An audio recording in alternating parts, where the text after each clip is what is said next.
Yo, what is going on, everybody? It's your boy Sunny here, back with another Neverwinter video, guys.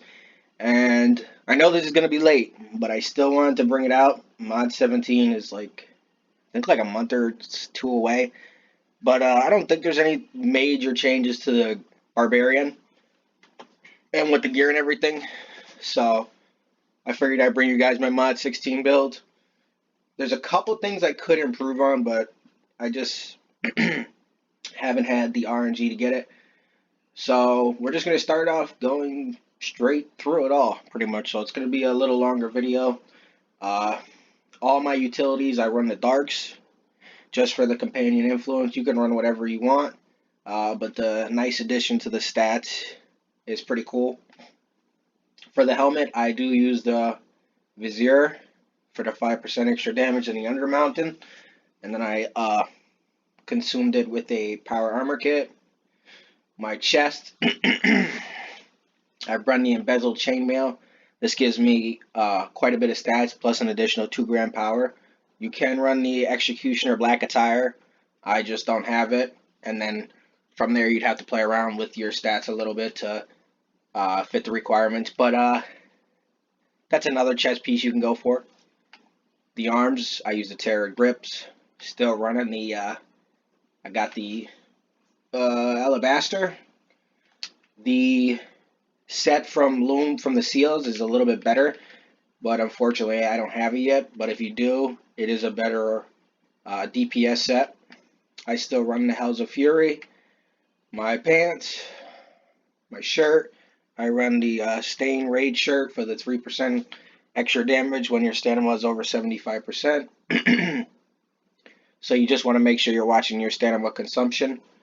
I do have the new ME ring for the +3 melee damage, and then I haven't been able to get a +5 Shadow Stalker, but if you do, then you would of course either put the +4 or +5 here. You could potentially run another Assault Ring, but then you would have to change out your House of Fury because only the Swordsman's perk stacks up to twice. We're still running with the demo set. The 3 other artifacts you can kind of play around with. The decanter is what I use all the time. You could still use the soul sight for bosses, but overall this just never leaves. These 2, you can run. Probably your best bet would be the Staff of Flowers and the music box, but I'm not spending like 3. That's probably like 3 million for both of them on artifacts when these 2 put me in a nice cap for my stats already. Offense and defensive slots, I go for Radiance. I have my Vorpal for my weapon enchantment, your armor enchantment. You want to go with negations. Now, I have Black Ice in my defense just because I haven't switched from Radiance. But for best in slot, you do want to run the Radiance. And then with the armor enchantment, you could run whatever you want this module. Whatever you want to put in there. I don't really see a big difference. You can run the Eclipse for more stamina regen or whatever you feel like. Your stats, everybody's going to be different. The big things I'll just point out. You want to make sure you're at 68k crit, combat advantage. You want that at 118. Accuracy, 68. And then once you cap those, 7.5 for your armor pen, just because of the feat with the over armor penetration. Excuse me. Now I have 2 separate builds for my strength and charisma, and then I also have another build that just is for strength and dex. Depending on who I'm running with, or what I'm running, will depend on which loadout I use. If I'm going for more of a speed run, I'll use my dexterity loadout, of course. Moving on to your powers. Relentless Slash and Sure Strike. Relentless Slash is pretty much what I use like 99% of the time. So very rarely do I even use Sure Strike. For my encounters, Not So Fast, Bloodletter, Punish and Charge. That's for AoE. And then for single target, you can use Battle Strike or Flourish, whatever you prefer. For your dailies, Savage Advance and Avalanche of Steel. Avalanche of Steel never leaves, but I do switch out for the Adamantian Strike sometimes for the increase of 5% damage taken on, yeah. Class features, Trample of the Fallen and Steel Blitz. Those are the two I always use. I tested around with the barb strikes. You still do more damage with the Steel Blitz for your feats. Just going to go all top. Blood Splitter. You just want to watch your health with this one because you do take damage. So you're just going to have to watch around with that one. But other than that, the other ones are pretty cool. The only one that's a little bit of a shitty one is this one. We do 5% less rage damage. But this one, I just hate being exhausted because you're losing DPS there. And then Steel Slam is a nice, great AoE killer. So you can use that. For the boons, they're all going to be different. Like I said, this is just kind of what I pick, so I'm not going to go over it too much. If you need crit, of course, take the crit boon. If you need armor pen, if you need combat advantage, the ones that I would just take is the power, the movement speed, the critical severity, the recharge speed, and then, of course, the deadly rage for your master boon. Companions, I use the bullet pup. It's probably the best in slot at this time. Equipment, I got the two choke chain from the campaign store. You could buy these. Let me just show you real quick in the Undermountain. They're 2,500 a piece. At the minimum, you want to have 2. 3 is just overkill because you should have your combat advantage and accuracy at that point. And then this third one is going to be dependable on your stats. Like I said, you would either have to run if you need armor pen or combat instead of the crit.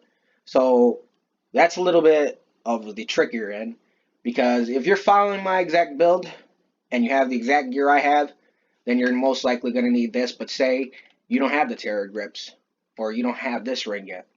You know what I mean? So you're going to have to play around with your stats because you want to make sure that you're always over the cap though. Moving on to the rest of them. Excuse me. These are the ones I run. None of them are legendary. These are just their base caps, so these stats will increase. Bondings, and then empowered in my offensive slots, of course. For the mounts, we're going to use Tenzer's Floating Disc for AoE, and then when I jump to the boss, I use Bat Swarm. Equip power, 10,000 power from whatever legendary mount you want to pick. I went with the Black Ice Warhorse. Now, for Insignias, like I said, these are all going to be, it depends on where you're at in the game, because where I have a dominance, you might need an aggression because you need more armor pen and crit. But these are the ones that I use. I do stack 3 Gladiator's Guiles. I do get dimension effects.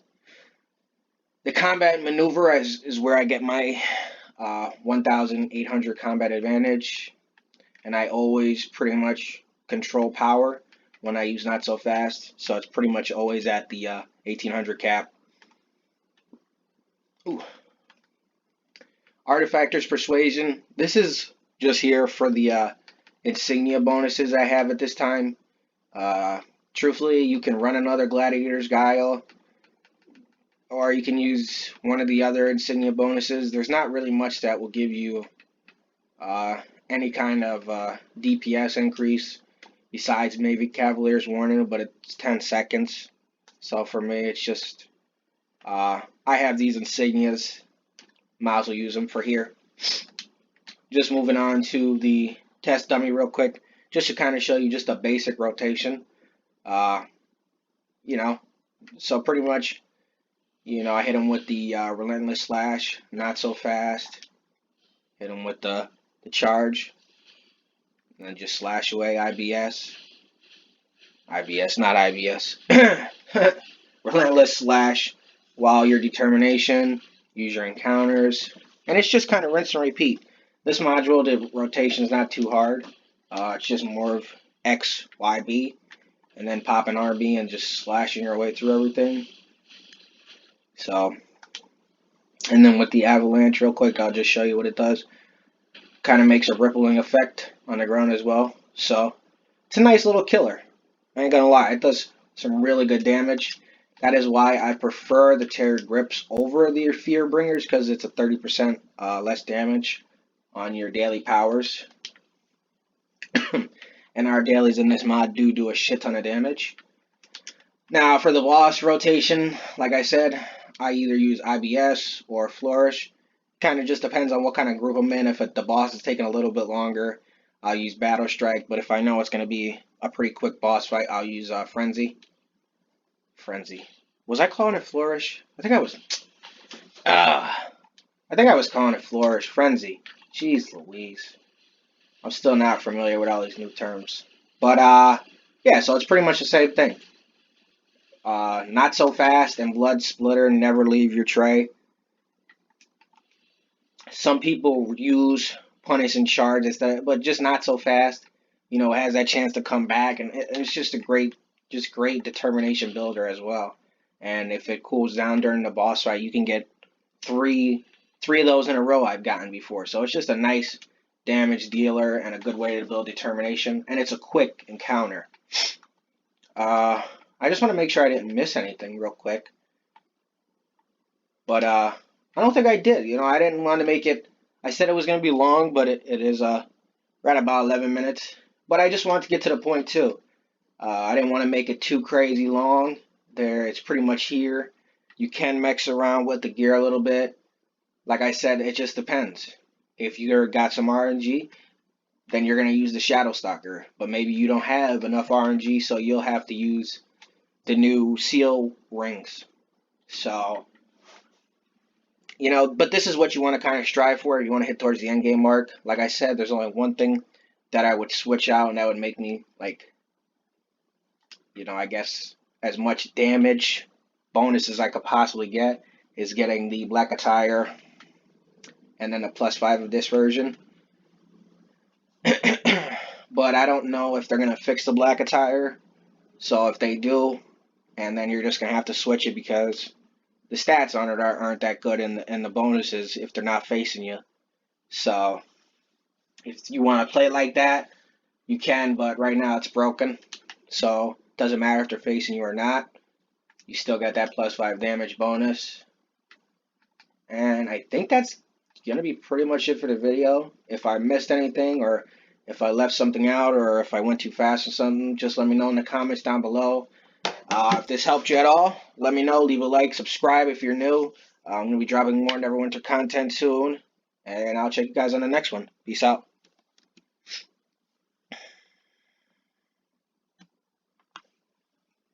Of course.